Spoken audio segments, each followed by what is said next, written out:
Okay, the two books that I chose to depict the art element of space. My first one is a book called A First Look at Art, and it's called Places. And this is actually in a series of books called Adventures in Art. And I enjoyed this book because it has many, many different things in it.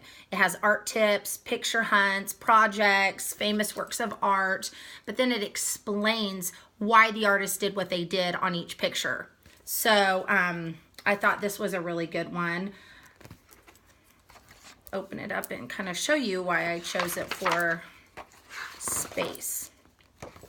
And you know, we have learned kind of just through looking that space is an element of art by which positive and negative areas are defined, or a sense of depth is achieved in the artwork, or in the illustration, sorry.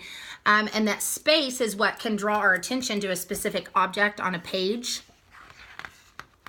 And I read somewhere that we might be able to draw certain conclusions from the space an illustrator uses in a picture.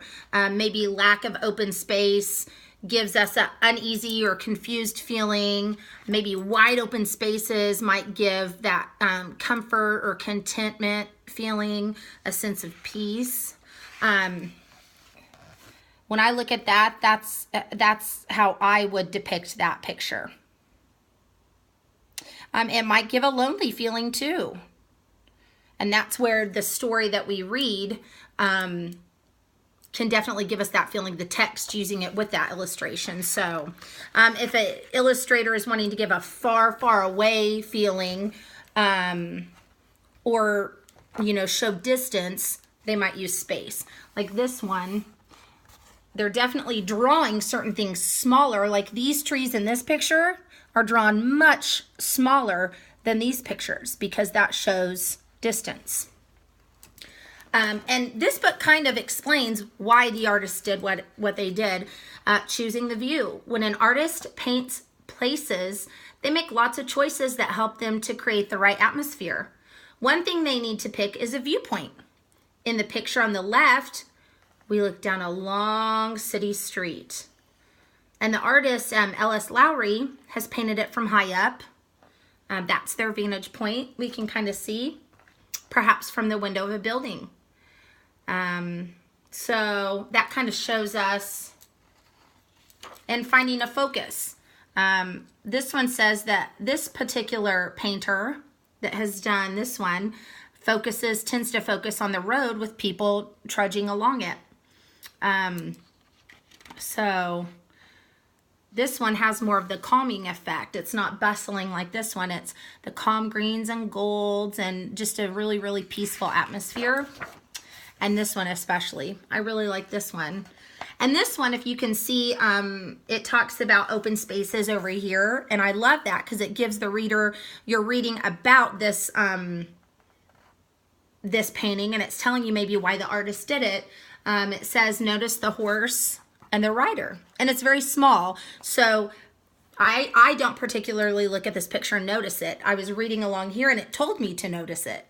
And it's saying, notice it and notice the direction it's going to go on the road and how the road gets smaller and smaller and smaller, the width of the road. And to me, the artist is creating that distance or that far away feeling by doing that.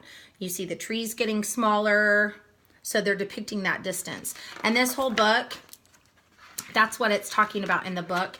And it gives you little artsy tips, and it's just a really, really interesting nonfiction book.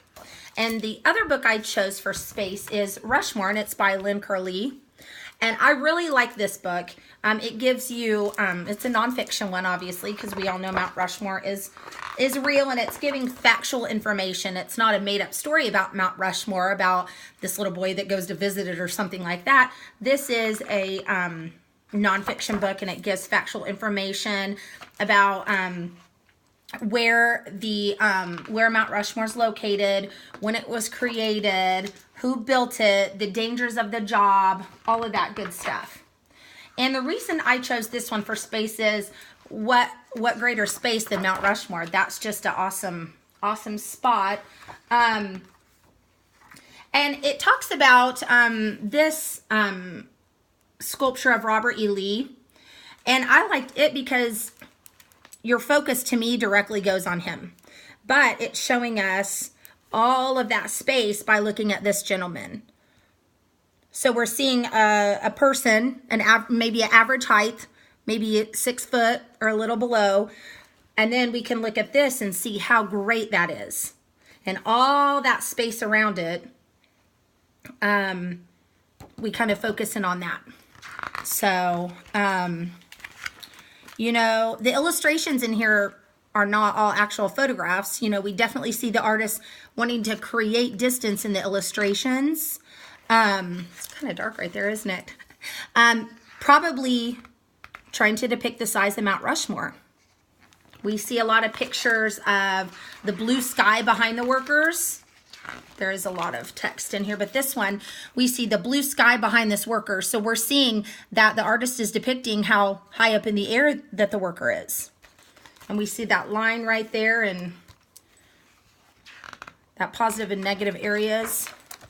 So, and then this one again, we're seeing how big this actual structure is because of all these smaller beings on there. And the humans or the people are a darker shade, so my eye automatically goes to them as well.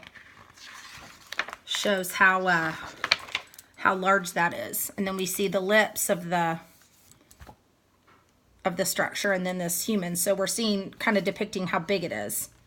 So those were my our elements of space.